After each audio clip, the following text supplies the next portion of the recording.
Hi, welcome to the Movie Kit Happy Hour. This week I'm going to be reviewing Ghost in the Shell and drinking sake, which is par for the course since it's a Japanese-themed film. This is a milky white sake, so it's not your ordinary sake, which is clear because my husband thought it would be interesting to buy something called Snow Beauty. Ghost, white, get it? Except for ghosts aren't always white. I'm just going to say that. So it's pretty good, actually. A little sweet for a sake, but nice. Ghost in the Shell stars Scarlett Johansson as it's based on the classic manga series. I keep saying it wrong. It was also turned into an anime film as well. It's beloved.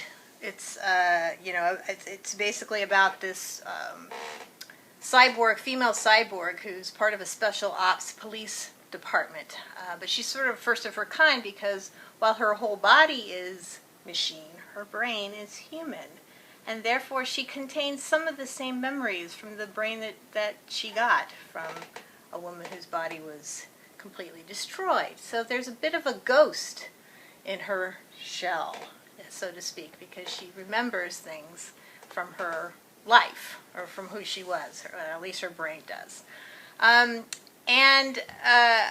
I have to say that I had no expectations going into this film because I didn't really know the series at all, really.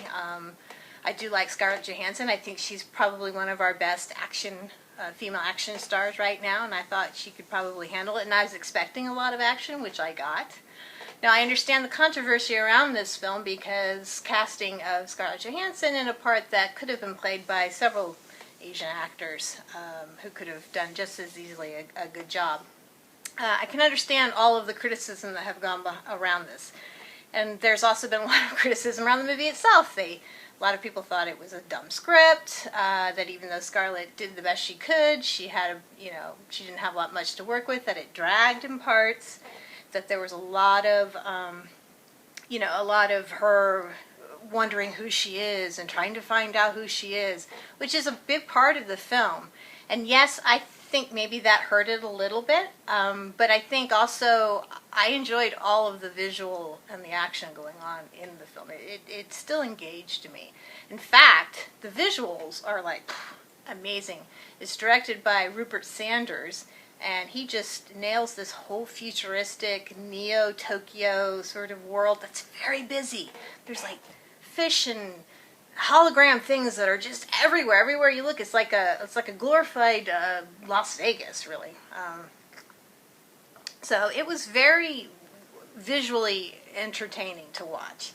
Yes, I definitely think there's some problems with the film. It's not perfect, and I feel if maybe they had concentrated, if this is to be an origin type story, which I'm not sure if any more of these are going to be made.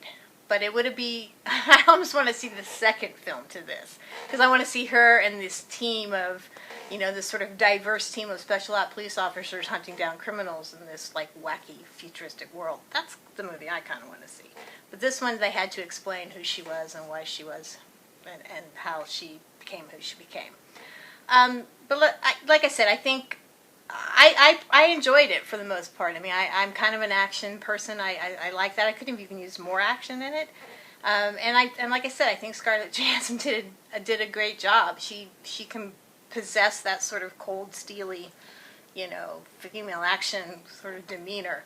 I was almost wondering, it was like having the cyborg body, but then having the brain from Lucy, which I really loved, the Luc Besson movie, having her brain in this cyborg body. She'd been unstoppable.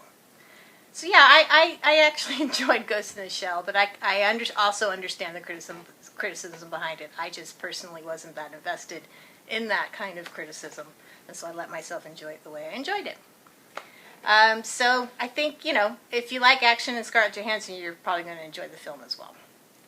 Next week, actually, I'm not sure right now what I'm going to be reviewing because it's kind of an interesting sort of lull week. So maybe you'll be surprised. Wow! The milkiness didn't go down that well. So join me next week for whatever it is I might be reviewing next week. And have fun at the movies.